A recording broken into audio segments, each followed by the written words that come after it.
We're going to recommence. The next paper is by Armin Schwegler of here, UC Irvine, very distinguished linguist. And this paper is called A Puzzle Within a Puzzle, 19th Century Afro-Cuban Pidgin Spanish in light of Dasalu's letter to British missionaries. I can hardly see here, Mr. All right. Thank you very much. Well, good afternoon. Happy to be here among so many distinguished historians. This is fantastic for me. This is a dream come true, literally. I've been working here for many years at UCI, but I've never been in a situation like this. So I've come here to learn. And hopefully we can learn from this letter that Alex brought to my attention. This is a fascinating letter in many, many ways. And I'd like to show you why it's fascinating. You can tell whose fingers that one. Yeah. That's Elvis' finger. Well, it's fascinating, especially to me, because it contains special language. That language we know as Pidgin Spanish. So this is a very rare document in which we have Pidgin Spanish written not in a literary source by a white person, as it usually is, but by somebody who came from Africa who clearly does not know Spanish well himself. So it makes it unique. So what is a Pidgin? It's highly simplified language, typically has no grammar or very limited grammar, and it is essentially heavy-duty foreigner talk. So this is L2, second language acquisition under very complex and unusual and difficult circumstances. Another reason why this is so special as a letter is because the person who wrote this letter, or rather the person who sent the letter, because he didn't write it himself, Dasalu is his name, has an incredibly well documented history. We know much about his life. And that's, of course, always useful to anybody dealing with the slave trade, especially with linguistic issues. The main reason why it fascinates me so much is because this is one of the most difficult texts I've ever seen. It's challenging, and this makes it fun. So let's see how we can figure this out. You have 4 handouts. Handout number 1 is the main one. You're going to see the letter transcribed in it and translated. Then you have a second handout where we have 2 different transcriptions. Alex gave it the first shot, a very good one. I stand on his shoulders. I then did my own, and we'll look at the differences. Then we have 2 different translations. Again, same kind of game. Alex translated it. I then did my best, and we'll see what the differences are. And then item number 4 is simply selected bibliography. You can look at this at your leisure at another time. So, first, I want to thank you for organizing this. Okay. He didn't want me to use his photo. I know nothing about it. So not only did he organize the conference, he brought this document to my attention. And it was Tunji also, that is, and you'll see Tunji's interaction here with me later. So thank you, and thank you for offering me your initial translation. That helped me a great deal. It was a good start. This letter, the way I have translated it and transcribed it, is a work in progress. I expect to eventually solve all of this, but I will need your help. Perhaps you, another, we can publish an article or 2, and then present this information in a cohesive fashion. All right. So what are the goals of this talk? They're fairly simple. First of all, I want to describe the letter to you. I want to place it within historical context, attempt a translation, describe certain linguistic features, and then give you a conclusion. Let me say a couple of words about my qualifications. You already know I'm a linguist, and that's why Alex came to me. I've been here at UC Irvine for almost 30 years, and my focus has precisely been Pidgin and Creole languages. So I think that this text arrived at its final destination, right? It's a good destination. Hopefully, I'll be able to provide some input.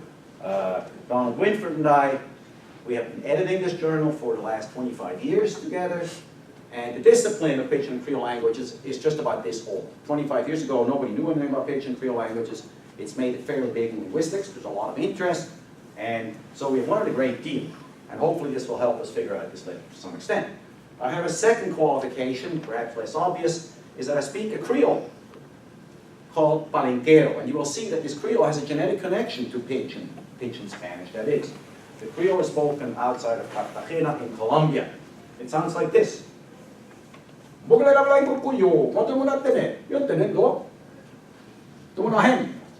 Now, all the vocabulary is practically Spanish, and yet Spanish speakers cannot understand it. Why? Because originally it was a Pidgin, turned into a Creole. Right? So this is the background.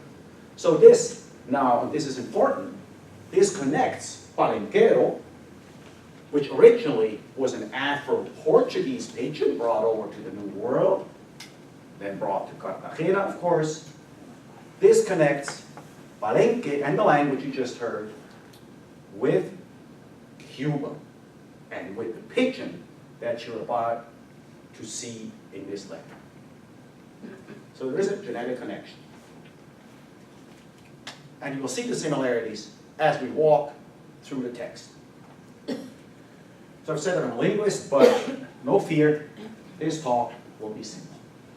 I won't use technical jargon, so this will be made accessible to anybody here in the audience. So let me provide you some general context of where we are here. The period is 1851 to 1856. We're going to go from Nigeria, Yoruba land, over to Cuba, and this letter secured the freedom of Dasalu. So this letter had a huge impact in the life of this particular person.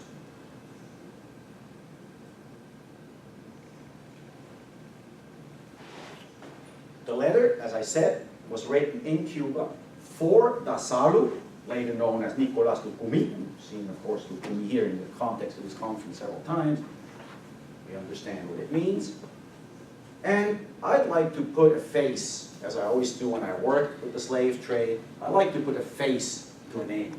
And so I've taken this photo here, and it's going to accompany us through the talk, and we'll look at this face and think that it represents Dasalu, and see what we can learn about the letter. So I've said that Dasalu's life and his story is rather well known. For instance, we know that he came from a prominent family in Yoruba land and was a slave trader himself. He converted to Christianity, and this is key here because the letter is, as you will see, addressed to people who are Christians to help him return to Africa. He converted in Afro-Cuban, and this, as you all know, is just outside of Lagos, about 100 miles north. He took on a Christian name, John Baptist, upon conversion in 1848. And this is what the place may have looked like at the time. Now, Baptist and Anglican missionaries from Great Britain began to serve the area in the 19th century, of course, and that's where he made the contact. This is the modern view of the same thing. All right, so Dasalu was then captured in a local war in 1851 and ended up being enslaved in Africa for 3 years before he was transshipped to Cuba. This is important to some extent because he may have learned different languages as he was still in Africa. So you can see here he was brought from Afro-Cuban and brought over to Abomey, and then from there, subsequently, over to Cuba. And he was carried on the Grey Eagle, close to Havana, but then the ship got intercepted by the British. And he became, as a consequence of this, an emancipated, quotes, free black. So, the period again is 1854 to 1856.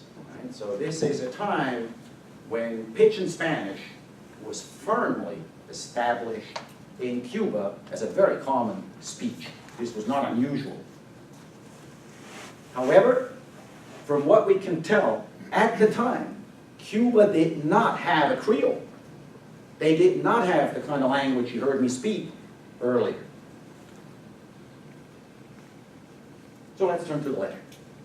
And let me first say a couple of words to contextualize it. You already know he was not the scribe himself. So he asked a person whose name was Garro, a fellow of Dasalu Freeman, to write the letter for him. I don't really know anything about this person, Garro, and if anybody here can help me find out more, that'd be very useful, because we do want to know as much as we can about the substrate of this person.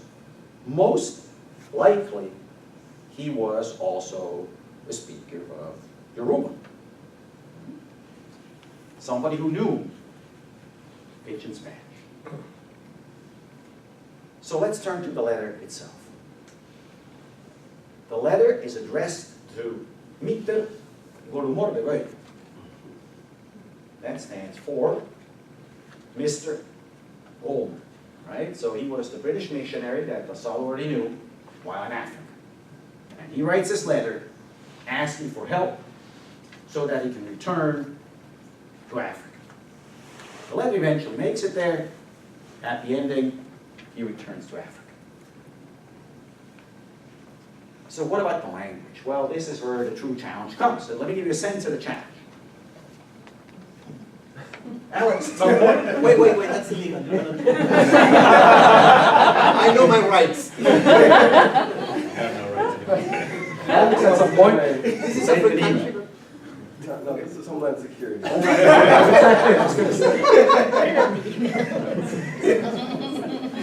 So this is 2 years ago, right? So after having given it a try, he says, "Hello, David, and good." I did my best. There are complete sentences in which I have no clue about the word formation, which means we don't know what Garro wrote.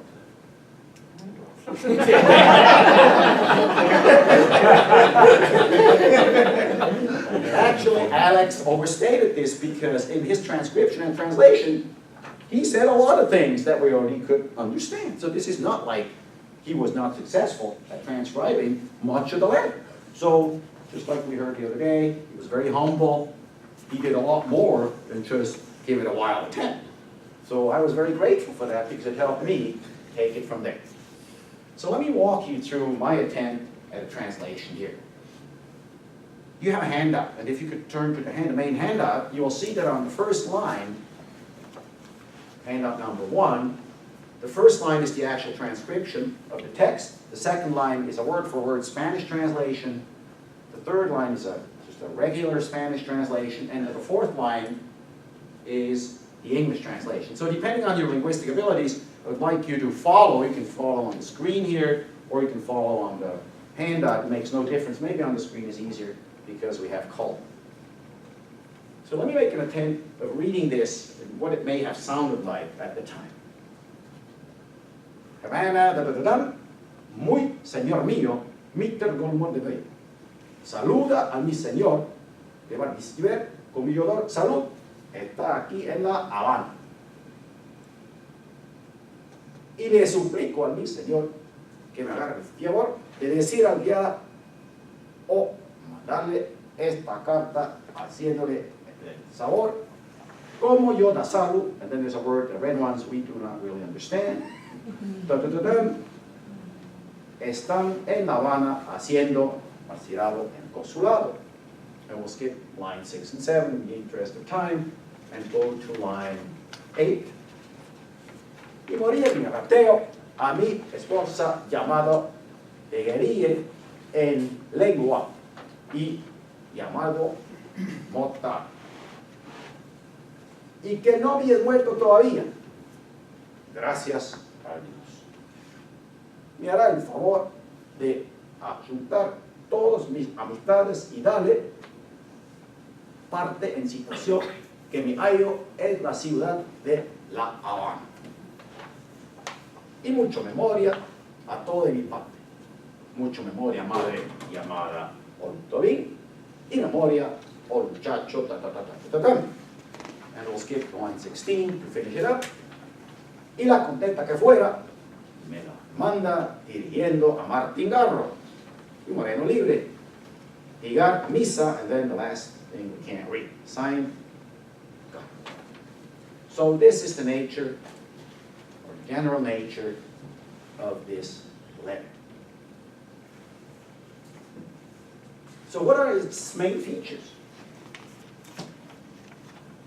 Well, first of all, about 90% is intelligible. So this is actually not that bad, right? We can pretty much understand what the letter is meant to say. Great thing for me is it's 100% Bosal Spanish. There's no question about it. This is not an in-between language, because normally when you find Bosal texts, it's almost always in a situation of either code switching or Spanish on and off with Pidgin. So this is as pure as it gets. And no linguist will ever doubt that this is Spanish Pidgin. It's also not Creole, I can tell you that much. So this is crystal clear. Now, it contains several expected Pidgin features, and I'll show you some of those in a second. But let me first illustrate to you what the differences are between what Alex did and what I did. Now, in terms of transcription, Alex and I, we pretty much have the same thing. The differences are in yellow, and I can tell you they're not profound. Much of that is just pure detail, nothing that a historian will get excited about. The linguist might like this, but to a historian, there's maybe a handful of items here where it really affects the translation significantly. But by and large, the transcription that Alex made, you could have sold it. You could have got the copyright to it. This would have been great. People would have accepted it, would have bought it. The translation and interpretation, not quite so. That's where we have some differences, and some of them are substantial. Let me show you graphically. The pink stuff here is where we have differences. Now, some of these differences, I'm clearly right. In others, it's debatable, and in others, I may be wrong. So I'm not claiming that all mine up here at the top is necessarily the truth. But let me give you just one example where I'm absolutely sure that I'm right. Look at lines 9 and 10. And concentrate on the last 3 segments here. En, le, wa. Well, Alex transcribed it as follows. Starting here. A mi esposa llamada Degerie en la cual, meaning to my wife called Degeria, in which. I think that is more, well, that I'm sure it's not the correct transcription because, and I can see why you wouldn't understand this, because this only a linguist familiar with Pidgin and Creole languages is likely to discover. It really corresponds to a mi esposa llamada Degerie en lengua, meaning in the tongue of my native speech, meaning in Yoruba, right? So you can see that this here, there's a letter missing. I could go into a long discourse as to why it's missing. It's not important. But notice here also, if you continue, y llamado, and this looks like deadly, mortal in Spanish, but in actuality, it's Marta. So the Christian name of this person is Marta. The Yoruba name is Degerie, right? And so the context also confirms my transcription.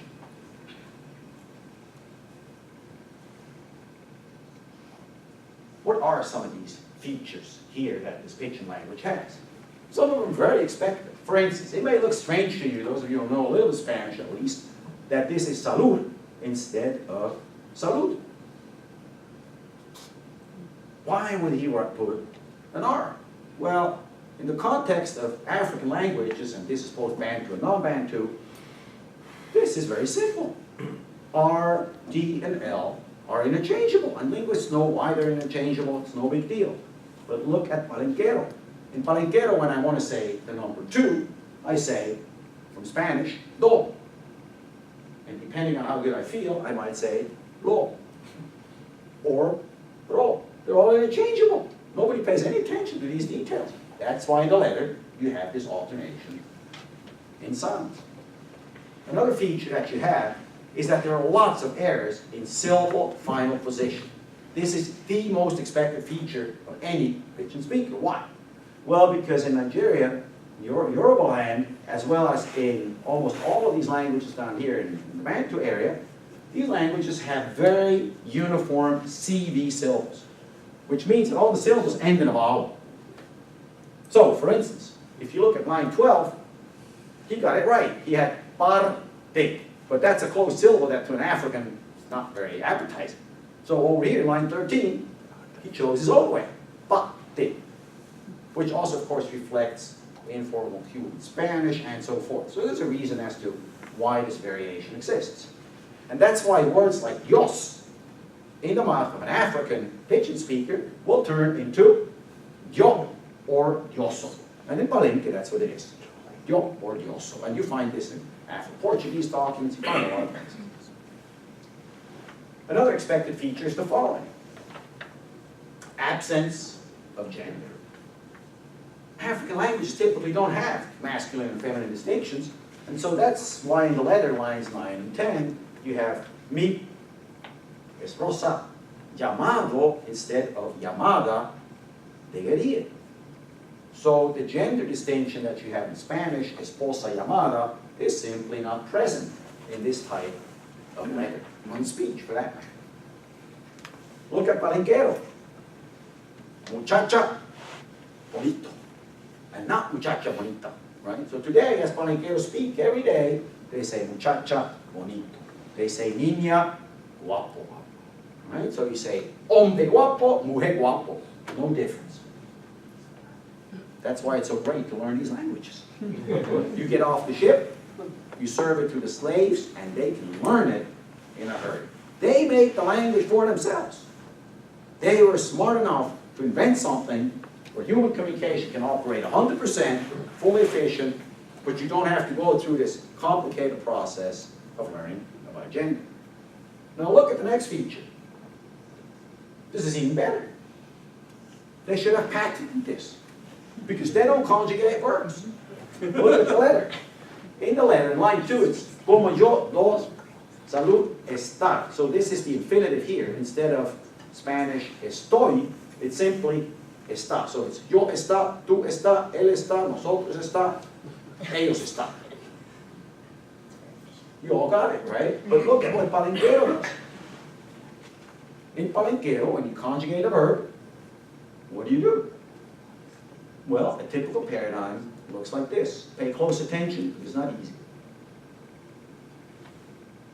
I'm well, yo está bien, o está bien, él está bien, su está bien, usted está bien, él está bien. You can't get any easier than that, right? You know, ta ta ta ta ta ta ta, and you got the conjugation made.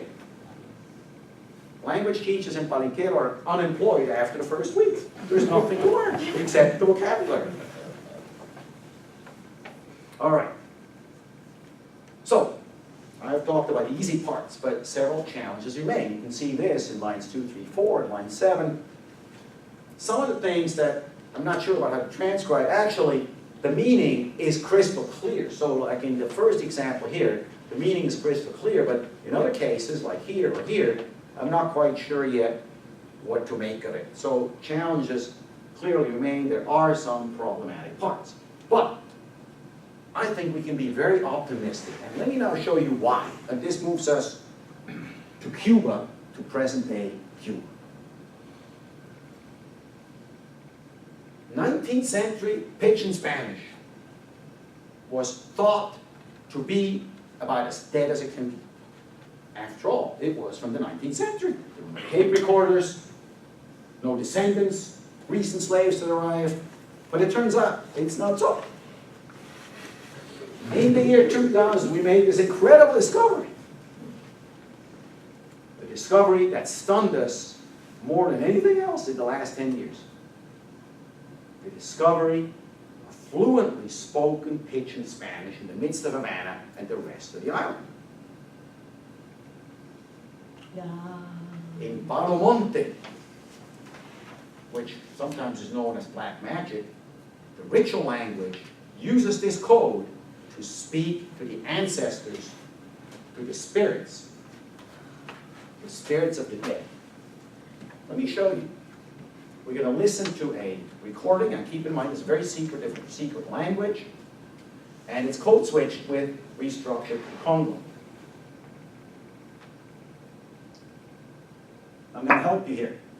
The Kikongo is going to be in blue letters, the Pidgin in red. Keep in mind, this is very much like Spanglish, where code switching is constant and it's very much part of actual speech of that area. El tango de Alemba brilla no sul. No sul numa zona que tem do paleiro que me selo de pelo barroeiro que cuida chiche barriga. Então o tango do nosso bom me hawa casa no sul numa que somos que tem do paleiro que me selo de pelo barroeiro que cuida. That's it. It is a copy of 19th century Pidgin Spanish because the spirits that reside under sacred elements are slaves that arrived after 1825, typically between 1825 and 1850 or 60. And they need to speak to them in the way they spoke when they came over from Africa. And this language wakes them up. They come up and they perform the magic. And that's why they've kept this language to this day and speak it with great fluency. If you're interested in this, you can read this book that we wrote together with my colleague Jesus Fuentes from Cuba, or in the bibliography, you have two more recent items you can consult here. So I think we can be optimistic because in part we have access to this speech. We can go ask these informants. We can play it to them and see how they interpret it, and they can help us along. Well, it's time for me to stop and summarize. So let me do just that. Well, what does all this mean? Well, I think it means at least two simple things. First, that there is hope. Right? We have every reason to believe that this letter can ultimately be transcribed, perhaps even in its entirety. The second conclusion is a very happy one. I think that when historians and linguists get together, we can have a good time. Right? We can enjoy each other's knowledge and we can build on it and hopefully find out things that one alone cannot find out. So I'm very happy here to end on a happy note. And I want to thank you for listening to me today, and I hope we can work for many more years to come. Thank you.